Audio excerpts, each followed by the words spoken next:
How you doing today? Got to start the video off right. Okay, so we're coming back to you again. We're going. I got some good videos back to back. So today we're going to be talking about some more building. We worked on the inside a little bit. So we kind of finished up what we're going to do with the outside for the year. So we moved back to the inside before we get ready to take our work break. Well, we got to go back to Michigan for February, March. No, we're not going to say we love you guys in Michigan. Can't wait to see you. Hugs and kisses, and we miss you guys. So let me rewind. Yeah, let me do this shit here. Yeah, we can't wait to get there. I know. So we'll be back to Michigan late January, and we'll be gone for the month of February and March. So we've been, me and my wife been tossing around, what kind of videos can we do to kind of stay relevant for those of you who, enjoy the video, enjoy the channel. Yeah. So we'll think about that when we leave. But for today, we're talking about the wall. So we put up, we added a new window, which really gave the living room a lot more light. It did. And a lot more swag. Like it really threw a nice little boom of swag in there. But we also did some creative work with the wall and put in some stonework for the wall. Mm-hmm. I want to throw this out here about stonework. That's one of the things we learned early. So like in our kitchen, we put all granite for the countertops, and we did marble floors, and we did marble floors in the bathroom. And what we learned was when you put a lot of stone in your house, in the summertime, the stone helps the house stay cool. So, if any of you have granite or been in the house with granite, you can tell the stone's always cool. And then in the summertime, it takes a lot for that stone to heat up. So in the summertime, the stone helps keep the house cooler. And in the wintertime, putting the stone wall we put in right next to the wood burner stove, that heat from the stove is going to hit that wall and radiate that heat back into the room. So it also works as part of the functionality of, taking full advantage of our resources of how to heat and cool the house. So when you're off grid, these little bitty things, they help. Yeah, they do help. We left a place where we're going to add another air conditioner for a vent pipe. Because we did so much of insulation, the house stays relatively nice. Yeah. We have an air conditioner in the bedroom, but I want one in the living space just so it feels like central air. I mean, I'm just cut like that. I'm used to that. You know what I'm saying? So I left the fans. Remember when you was a kid and you had a fan go So we ain't trying to do that. But so we put the wall in. I'm gonna let my wife speak to her thoughts about the wall, and then I want to come back to a good point. Yeah, the wall, that's, I think, the beautiful thing about building your own home is that you have the opportunity to be creative. And, again, it goes back to me saying not getting to the end of the rainbow in the beginning, because some things you just won't be able to see until later on. When we purchased the windows for our house, we got them off Craigslist, and we only spent $350 on them. They were brand new. Pillar windows. Yeah, and the builder, he was stuck with them because the lady didn't like the color, and he just wanted to get rid of them. But anyway, he threw some extra windows, for free. And we had this elongated window, and we didn't have nowhere to put it. As we were trying to think about how our house was going to look, we was like, well, maybe we can put it here. Like, no. Yeah. So it's been sitting on our property for 3 years. There's a header window. Yeah. And we just didn't know what we were going to do with this window, but we didn't want to throw it out. Right. And it finally occurred to us to cut out one of the shipping container doors and put it there. So you'll see that process. But, that's the beauty in building your own home, is having the creativity and, just waiting for it. And that's the thing, people don't like to wait. They want to get to the end of the rainbow and just have all the answers and have everything figured out. But sometimes, just wait for it. Yeah, that's a good point. That's a good point. I mean, and that brings me right to, what I want to say. As we've said in videos before, our channel isn't focused just on the building process. So I want to throw something in here that my wife just spoke on about the creativity, right? And this was something for me, being what I call a man's man personality type. For those of you who are in your conscious awareness and you're awakening, you're learning about the divine feminine and the divine masculine. And for a lot of us as men going through the wake-up process, we haven't come to terms with some of the divine feminine yet. Divine feminine, I should say, sorry. And when you're doing a project like this that's purely based on the creativity of something, you really get a chance to see the divine feminine in yourself come to reality, and I'll qualify that.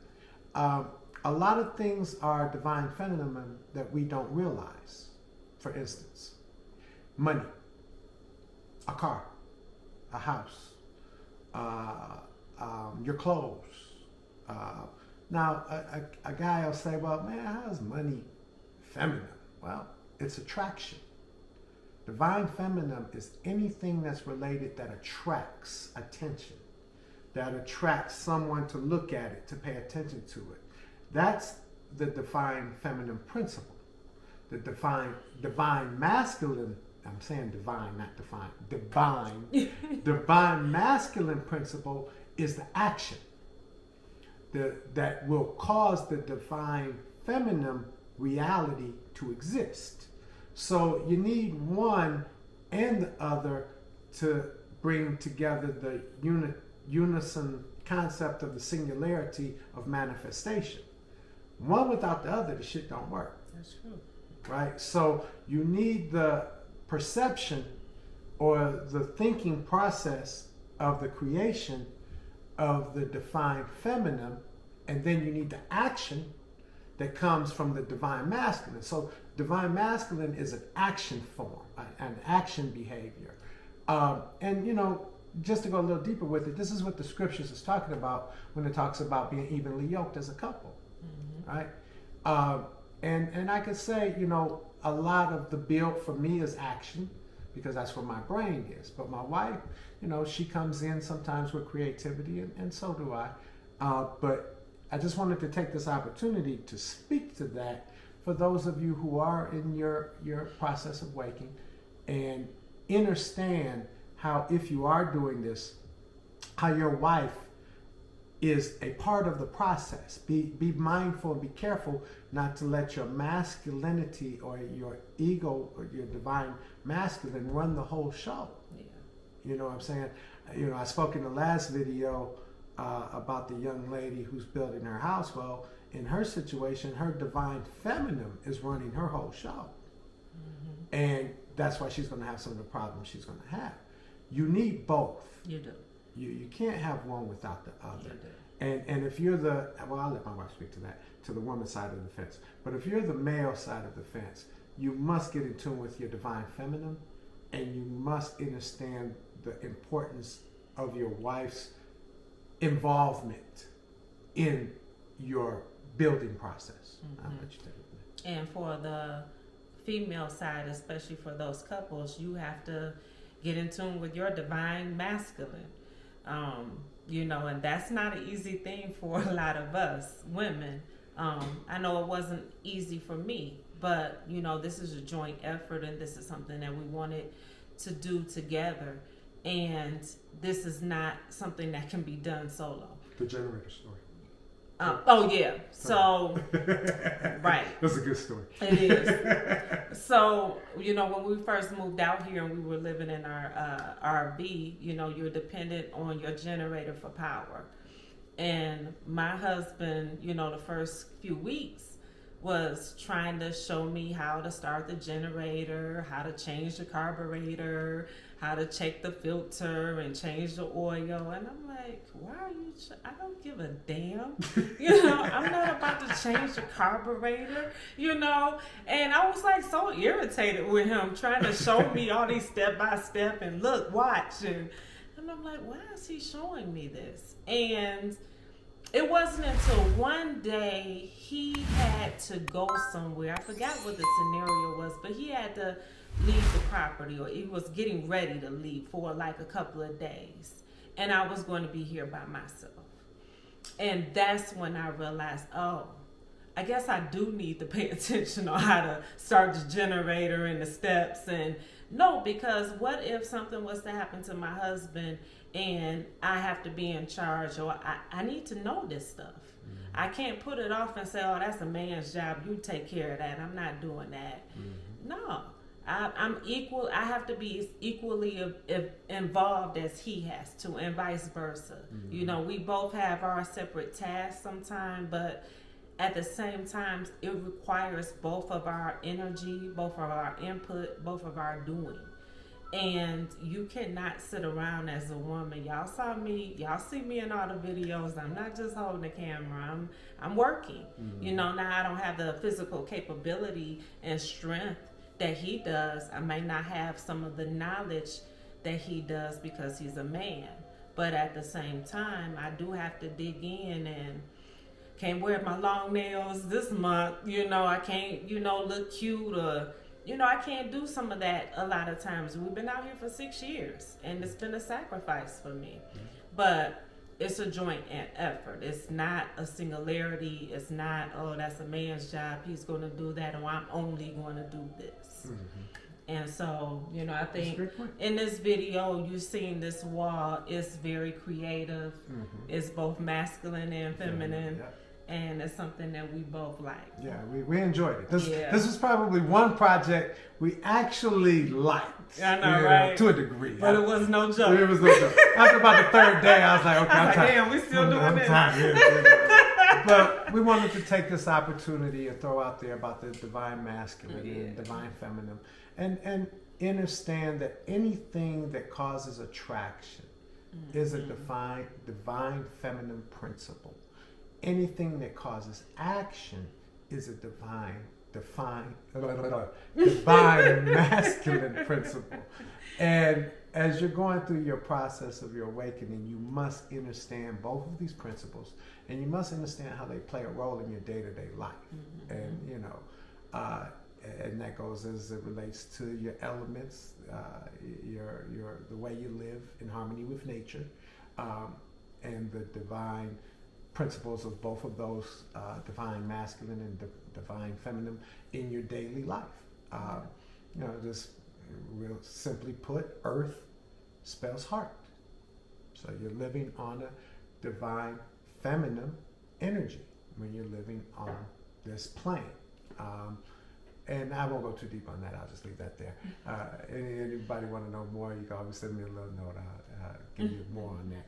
But we wanted to take this opportunity and just, throw that out there to you. So for those of you who are coupled up, married, because you do need both. You do need both. And you're trying to do this thing as a joint venture and together, recognize that you both need each other, and don't get in any kind of mindset where a woman thinks, well, I'm not going to do this, or I'm not going to do that, or a man thinks, well, I don't want her to do this, or I got it all handled. What I will say is this, though. I won't let my wife use saws, and I barely let her use a grinder. And there's a reason. So this is a true story, right? So we had just moved here. We've been here maybe about a month or something. It is a short time. A couple of weeks, a month. We ain't started building nothing yet, right? So this lady comes over that's a neighbor. She just wants to introduce herself, and she pops over. And she starts just telling us her whole life story, I guess you could say. So she got here, and she had like 3 fingers missing or 2 fingers missing. And it ain't funny. I'm not laughing at her fingers. I'm laughing about the story. So she starts telling us, and me and my husband or boyfriend, whatever, we were building, and I sawed off 2 of my fingers. And I was just in awe, like, oh my God, what? I was like, what have we done? And so the lady. As soon as she left, he was like, you are not touching any saws. I said, you are not allowed to use no saws, no grinders, because I ain't gonna lie. When you first start using them power tools, if you're not used to them and you haven't done this as You gotta be careful. as a job in your, you know, anything before you did this, you know, that stuff can be scary, you know. So we just want to take this opportunity and, you know, speak to that so that any of you who are doing this, you kind of get that memo that it's a joint venture and it takes both of you. And we wish you guys all the luck. Anyone who's out there doing their thing, and anybody who's out there about to start to do their thing, we hope that, you know, we're giving you some encouragement and some food for thought, things to think about. And that's about it. I hope you enjoy the video. Leaving you in love, peace, truth, freedom, and justice. Till next time. Be free. Be free. All right, hey everybody. All right, new project, new day. We're back inside the house. So we gotta get this knocked off before we get ready to get out of here for the winter time. So what we're going to be doing is we're going to put a window here. Cutting a window right here, a vertical window. It'll be very similar to that, but just it'll be a 12-inch window. Then we'll be putting this stone and this tile. So this is going to go around the window like that, and then this stone here will go along the wall on this whole wall. So that's what you're about to see us do. So I told you we make this shit up as we go along. So if we knew we was putting this window in, we would have been did it, but we didn't. So I know. We know now. Right. So what happened is when we bought our windows, we had this one extra window they gave us, and we didn't. It's a header window, so we didn't have enough room in any of the headers to put it. So we took us 6 years. to figure out what to to figure do out with it. what we wanted to do with it. So we decided to put it vertical here. It'll have a little shelf on it, a little window sill. My wife put a nice little plant in there, and it'll just add another nice ambiance and allow sunlight in, you know, and make it just, you know, nice little cool thing. You know what I'm saying? So that's what we're about to do. So till next time, peace. Be free. All right.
That look good.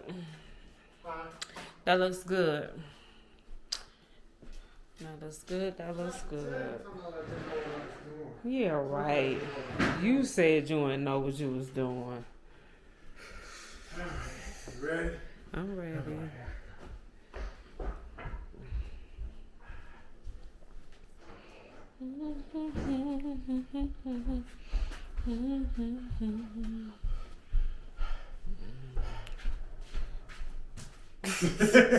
Silly. Hey everybody. Okay, so day one down. Ta-da! Yep. We got our window in.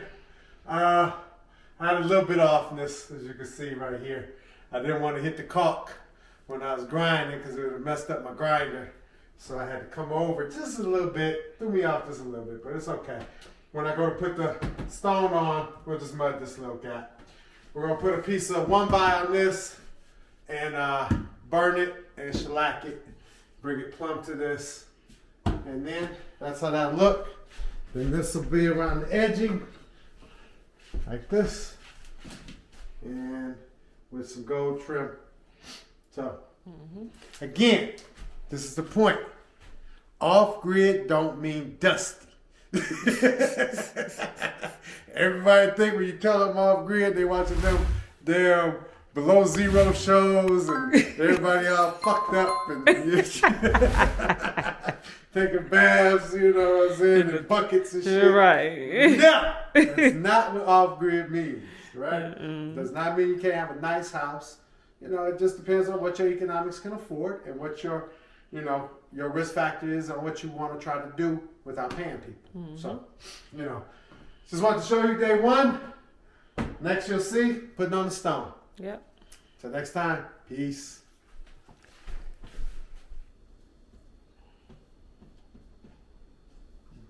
There we go. All right. Cool. All right, hey. Hey, everybody. Okay, so we're about to get started. Couple of things we had to do, and I want to illustrate this in case anybody runs into this. We're putting this tile with this stone. It's a broken one, but as you can see, the widths aren't the same. So we didn't want the tile to sit back like that. So we want it like that. Okay. So what I did was I ran an extra strip of cement board. So now when I put this on here like this, let me see what the real tile's in. So now when this goes on here like this, this will end up plumb. Okay? So when you're building, take your time, think, and look for the flaws. Don't just accept the flaws. Look for how you can fix them and what you can do to, you know, be creative. I know, right? To make the shit look good. So once this is up, now this will have a gold trim on this side, but now it'll be plumb. Okay? So that's the one thing we had to do. Right now we're waiting because we got to put a piece of 1x in here that my wife wanted to burn and shellac. So we're waiting on that. So while we're waiting, we're just going to put about 2 rows at the bottom and get those 2 rows bumping and grinding because ain't nothing wrong with a little bump and grind. Yeah. So we're going to get our stone bumping and grinding. All right, so that's where we are. So hopefully we'll finish this. I marked my wall so I can keep, you know, in line with my laser level. So as I go up, I'll move it up. But that'll help me just kind of stay on point where I am. It's going to get down and dirty when we get near all them, you know, because I didn't want any outlets. Yeah, I didn't want any wires to cover this stone. So when we built this wall, I ran all the wires already into the wall for the TV. So, you know, we'll see how this goes. Yep. Till next time.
so here we are, day 2.